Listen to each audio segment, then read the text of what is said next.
those sort of traditions have died out. So what are our current traditions, customs? I don't really know, to be honest.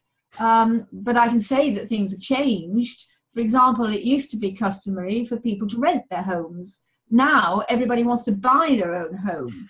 So of course it's customary now for people to get huge mortgages in order to be able to buy a home.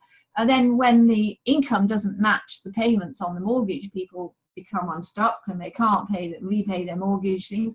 So they lose their homes and end up... Thanks to the banks. Thanks to the banks. Thanks to the banks lending too much money. That's the trouble. And I think this tradition of borrowing and lending, I think, is a very bad thing. I mean, if you went back to the Middle Ages, to the times of somebody like Henry II in the Middle Ages, lending and borrowing was a crime. Yeah.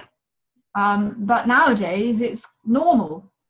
But I think it's a pity because I think it's actually destabilizing the economy. Lending, Avril, lending is a good thing.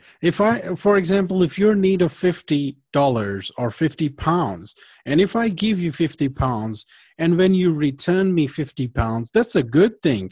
But lending money on interest is evil, and that's what they're doing.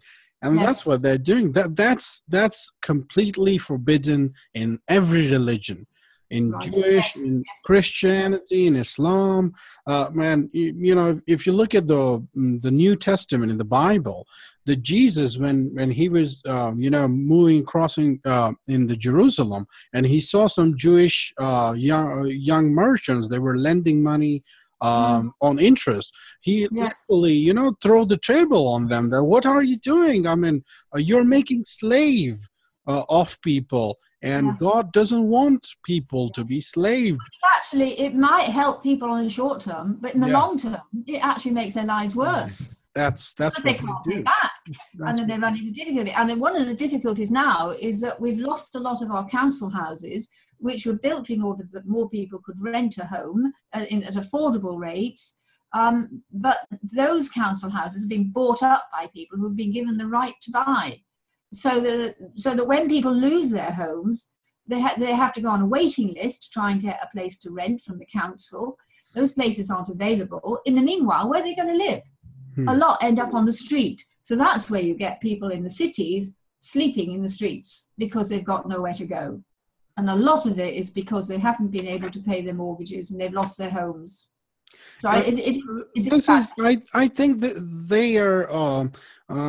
they're misusing a human aspect. I mean, we all are greedy people. As a human being, I have greed inside me. They're just catching that greed. I mean, this is my house. I don't have money, but the banks are telling me, I will give you money. So the greed comes in this house can be mine. I think the biggest problem there is advertising. The advent of television and advertising, so that when you see all this advertising, children say, oh, I want those. And then, of course, you've got a problem, because if you don't let your child have what all the other children in the class have, you're in trouble. So advertising, I think, has got a lot to answer for. So I think television was the beginning of a media technology revolution that I think has done good, but also harm. And I think the advertising industry has been detrimental in many ways.